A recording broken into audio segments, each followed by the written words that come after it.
বাবা, তুমি যাকে বলবে আমি তাকেই বিয়ে করতে রাজি আছি, কিন্তু আমার শর্ত একটাই, যে মেয়েটাকে আমার গলায় ঝুলাবে সে যদি আমার সাথে 6 মাস সংসার করতে পারে তবে আমি বিয়েটাকে এগিয়ে নিয়ে যাব, নয়তো। বাবা বলল, নয়তো কি? আমি বললাম, নয়তো এখানেই ইতি। বাবা বলল, তুমি পাগল হয়ে গেছো আয়াজ। আমি বললাম, আমি পাগল হয়ে যাইনি, তুমি পাগলামি করছো। এখন তুমি ভাবো কি করবে। যদি আমার শর্ত মেনে নিতে রাজি হও তো বলো, নয়তো এই টপিক এখানেই শেষ। বাবা আমার কথা শুনে চিন্তায় পড়ে যায়। আমার কথা শুনে আমার খালা তাসনিম বাঁকা হেসে বলল, এবার কি করবেন দুলা ভাই? আপনি যদি চলেন ডালে ডালে, আয়াত চলে পাতায় পাতায়। হি হি, চলো আপা। বাবা মাথায় হাত দিয়ে সোফায় বসে পড়লেন, মাথা কাজ করছে না তার। আমি যে এমন একটা শর্ত দেবো এটা উনি কল্পনাও করতে পারেননি। এখন সমাধান কি ভাবতে উনি কাউকে একটা কল দেন। কল রিসিভ হতে অপাশ থেকে কেউ সালাম দিল।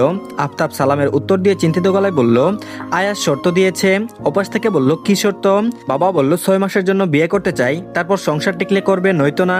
অপাশ থেকে হাসির শব্দ ভেসে এলো। হাসতে হাসতে জবাব দেয়, 6 মাস সে তো অনেক দিন, আপনি রাজি হয়ে যান। আফতাবের চিন্তা যেন নিরসন হলো না, বরং আরো উদ্বিগ্ন হয়ে বলে ওঠে, তুমি বুঝতে পারছো না, আমার ছেলেকে আমি চিনি, ওর মনের মধ্যে কিছু তো চলছে। অপাশ থেকে বলল, কিন্তু আপনার ছেলে আমাকে চেনে না, এত চিন্তা করবেন না, আমারটা আমাকে বুঝতে দিন। বাবা বলল, তুমি শিওর? দেখো, আমি কিন্তু তোমাকে অনিশ্চিত জীবনে ফেলতে চাই না। শুধু শুধু কেন? অপাশ থেকে বলল, আমি স্বেচ্ছায় নির্বাসনে যাচ্ছি, এখানে আপনার তো কোনো দোষ নেই, তাই নিজেকে দোষারোপ করা বন্ধ করুন। আফতাব বড় বড় শ্বাস করে মুখে হাসির রেখা ফুটিয়ে বললেন, যা কিছু হয়ে যাক, আমি তোমার পাশে আছি। অপাশ থেকে বলল, থ্যাংক ইউ, জলদি দেখা হচ্ছে। আফতাব বলল, উনি কল কেটে কিছুক্ষণ ঝিম মেরে বসে থাকেন। আয়াজ অত্যন্ত চালাক আর বদমেজাজি ছেলে। একমাত্র সন্তান হওয়ায় ওনারা কখনো আয়াজকে শাসন করেননি। তারপরও তাসনিমের লাইফে ছোটবেলা থেকেই বিগড়ে গেছে। আয়াজের মা তাহমিনার অসুস্থতায় আয়াজের খালা তাসমিনকে আয়াজের ব্রেন ওয়াশ করার সুযোগ করে দিয়েছে, নয়তো ওনার পরিবার এমন ছিল না। আফতাব বড় আশা নিয়ে আয়াজের বিয়ে ঠিক করেছেন। সংসারের যা পরিস্থিতি তাতে একজন বুদ্ধিমতী সাহসী মেয়েই পারবে সংসারের হাল ধরতে, আয়াজের উগ্র স্বভাবকে বাগে আনতে, তাই তো এত কিছুর আয়োজন। আর এদিকে কোনো আয়োজন ছাড়াই ঘরোয়াভাবে আয়াজের বিয়েটা হয়ে যায়। মেয়ের পরিবারে কে কে আছে, বাড়ি কোথায়, এমনকি মেয়ের নাম কি এটাও আয়াজ জানে না। জানার ইচ্ছে বা আগ্রহ কোনোটাই হয়নি। আয়াজের পাশের সিটেও সদ্য বিয়ে করা বধূ বসে আছে, অথচ আয়াজ একবারও তার দিকে তাকালো না।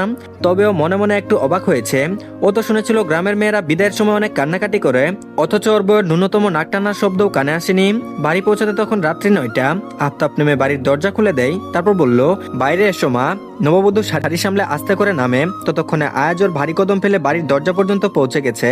আফতাব ছেলের কাণ্ড দেখে চরম বিরক্ত হলেন, সাথে আফসোসও হলো, কোথাও উনি ভুল করে ফেললেন না তো। নতুন বৌমাকে নিয়ে বাড়ির ভেতর ঢুকতে আরেক দফা অবাক হলেন। তাহমিনা বা তাসনিম কেউ নেই। আফতাব হতাশ হলেন, ওনার স্ত্রী যে নতুন বউয়ের সামনে ওনাকে এভাবে অপমদস্থ করবে এটা ভাবতেই পারেননি।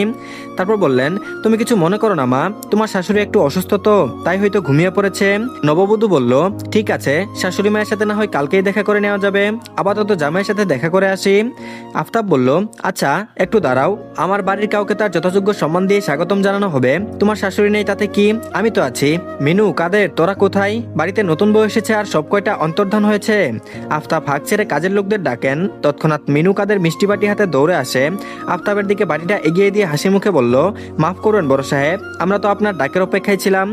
আফতাব মিষ্টি মুখ করিয়ে বউকে ঘরে তুলে নিলেন। মিনুকে উদ্দেশ্য করে বললেন, নতুন বউকে আয়েজের রুমে রেখে আই। মিনু বলল, জি বড় সাহেব। ভাবি সাহেবা আসেন। আফতাব বলল, যাও মা, কোনো সমস্যা হলে মিনুকে বলো। নববধূ বলল, জি। মিনু বলল, বড় সাহেব, ম্যাডাম আর ছোট ম্যাডাম তো নতুন বউয়ের আসার খবর শুনেই ঘরে খিল দিয়েছে। আফতাব হতাশার শ্বাস ফেলে বললেন, সে কি আমি জানি না। আচ্ছা তুই যা এখন।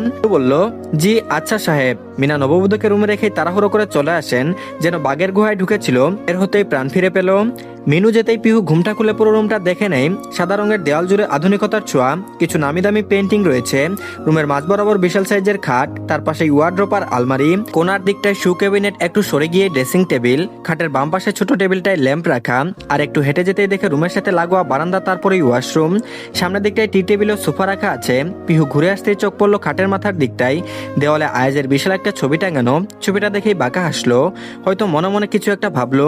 তারপর কাউকে মেসেজ করলো। আফতাব মেসেজ পেয়ে মিনুকে দিয়ে ওদের রুমে পান আর দুধের গ্লাস রেখে যায়। ততক্ষণে পিহু বিছানার উপরে এলোমেলো হয়ে থাকা ফুলগুলো গুছিয়ে নেয়। নিশ্চয়ই আয়োজ ওই ফুলগুলো এই দশা করেছে। তবে যত যাই করুক, পিহু ওর বাসরকে কিছুতেই পণ্ডু হতে দেবে না।